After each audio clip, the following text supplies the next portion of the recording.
The COVID-19 crisis is quickly escalating into an economic crisis, and, well, the crisis is already making its presence known.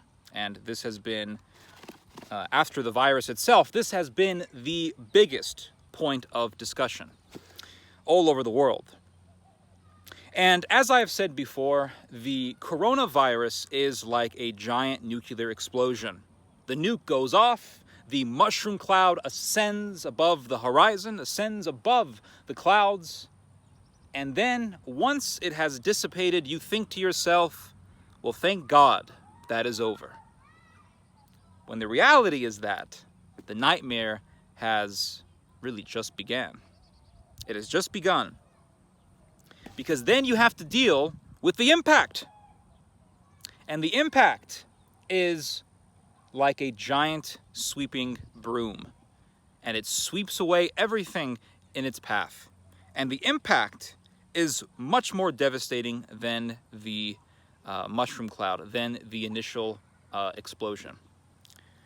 And so this is really what we are dealing with. You have the virus. The virus is extremely devastating in how it kills so many people. Already in the United States, we have over 30,000 lives lost, around 33,000 so far, unless the numbers have increased since I last read them. And when the virus has reached its lifespan, because viruses are alive, you know, they say, oh, they're not alive. They're alive.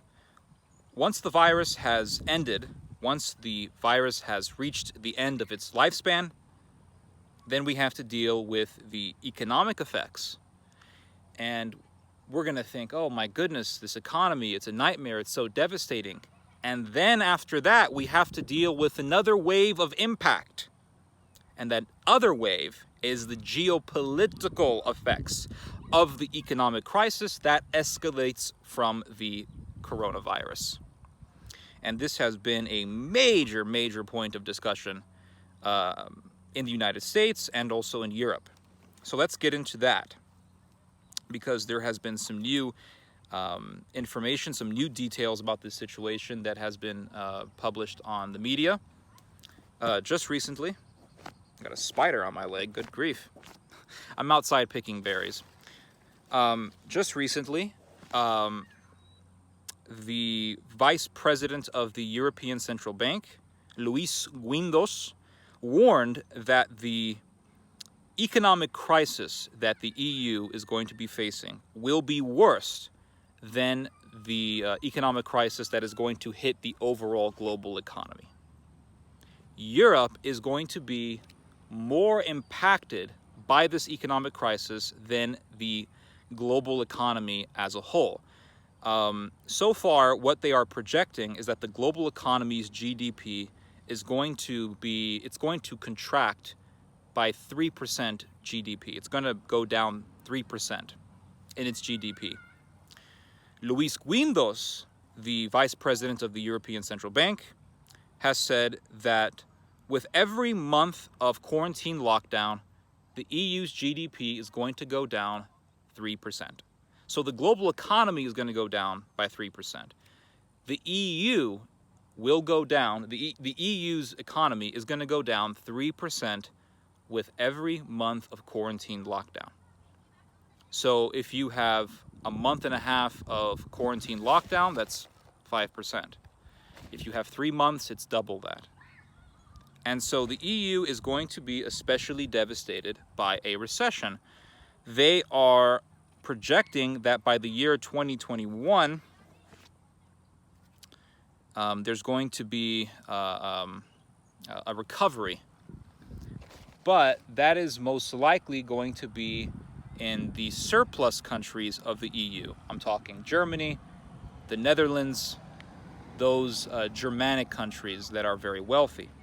But you are going to have countries that will not recover from this because they still have not recovered from the 2009 economic crisis that hit the European Union. I'm talking the southern European countries, and I talked about this a couple of days ago.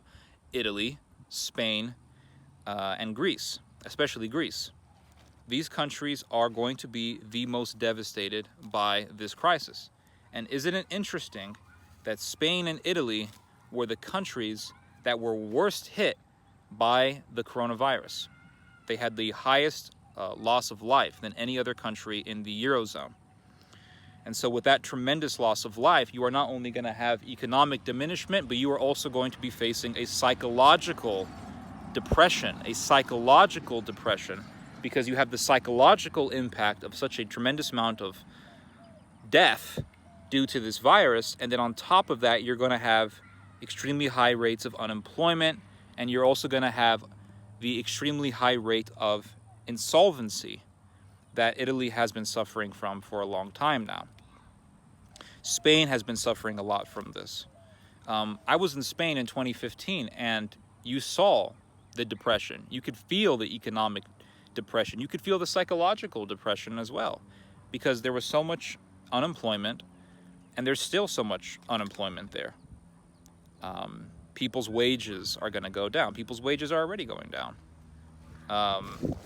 And so you're going to be seeing, like I've said numerous times already, and I'm going to continue saying this, you're going to be seeing political fanaticism in Europe. And this leads me to the next piece of information that I found reading the news, and that is what was recently announced by Gita Gopinath. Gita Gopinath is the leading economist for the International Monetary Fund, the IMF. And she said that the world is going to hit the worst recession that it has ever endured since the 1930s. Now, what happened in the 1930s? Fascism, National Socialism, the rise of National Socialism, and then eventual war between the International Socialist, the Soviet Union, and the National Socialist, the Germans, the Italians, and their other auxiliary forces. And so we are going to be seeing the same thing pretty much that happened around 80 years ago with the Second World War. History does not repeat itself completely, but it sure as hell rhymes, as Mark Twain said. And I believe that this is 100% true. We're going to be seeing the rise of global fanaticism on both the left and the right. With the coronavirus crisis, one of the biggest impacts is going to be against globalization. You're going to have a lot of people talking about how we need to end globalization, or we need to balance globalization with national self-sufficiency. And that's okay. I don't really disagree with the idea of having a balance between globalization and self-sufficiency. What I do have a problem with is people using a crisis in order to promote racism and also in order to promote National Socialism and the like. So you're going to be seeing, people in France, people in Europe saying that we, the French people, or we, the German people, we the German people, we are tired of being slaves to Americans. The Americans, they were worse impacted by coronavirus than we were. We, the German people, we Deutschland, über alles. We had the least amount of problems with coronavirus because we have a much more advanced medical infrastructure than the rest of the world. We can lead the European Union. Italy was terribly impacted, but we can lead the European Union. Or they'll say something like, Italy is just a leech on us. It's just a leech on us. They are better off just leaving the Eurozone. I mean, we're going to be seeing something like this. We're going to be seeing the rise of Germany. Germany is going to use this crisis as a way to boost up its power, to show off its technological and medical prestige.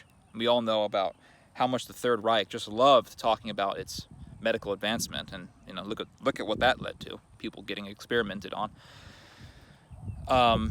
You're also going to be seeing a lot of anti-establishment rhetoric. We, the French people, why are we slaves to the Americans? Why are we slaves to globalization? Why don't we have a cottage industry as opposed to this slavery to corporate interests and to fascist industrial interests? Or you're going to have some form of syndicalism, basically a precursor to fascism, which is going to be something like, We must have a reliance on strong unions. Power to the worker. And that's just going to lead to corporate power, because socialists, National Socialists, tend to at first talk about empowering the worker, and then they simply give tremendous amounts of power to factories and to industries. And that's why a lot of industry in the Third Reich ran death camps like IG Farben. We could also see with this an intensification of tension between Japan and China. The Japanese could say something like, "Coronavirus came from you. Coronavirus not coming from us. You have ruined the Trans-Pacific friendship, not us." And then you could read maybe a news story on the Military Times about, a bilateral conference between American and Japanese officials on, cultivating deeper integration and deeper alliance between the United States and Japan in a pan or trans-Pacific coalition. The context of the discussion will be a focus on overreaching Chinese power in the Pacific Ocean, with a focus on specific tensions over who owns a certain number of little rocks on the ocean. I'm talking about the Senkaku Islands. But anyway, be prepared for essentially what your great-grandparents and your grandparents went through. And we have to cultivate ourselves as a culture. I think that with the way that our culture is now, we don't really have so much of a sense of community anymore. I think we need to sort of cultivate our sense of community and really better ourselves, not just with preparing preparing as far as food goes and storing dried food. That's all very important. But doing things like gardening, doing things like sharing seed, doing things like sharing our gardening experiences with our neighbors and online as well. That's if your neighbors really give a damn. Most of our neighbors don't give a crap because they're just so focused on their lawns. But I hope that, one day this will all change and we can bring back the culture of victory gardens again. And I think, after all of this nightmare has finally ended, that we will finally come to the realization that one of the beautiful things in life is the cultivation of plants. For as we came from the earth, we get our sustenance from the earth. And I think that we can finally have more of a love of humanity over the fixation on things like GDP, because ultimately it is the love of money that is the root of all evil. Anyway, you guys just heard some theology. God bless.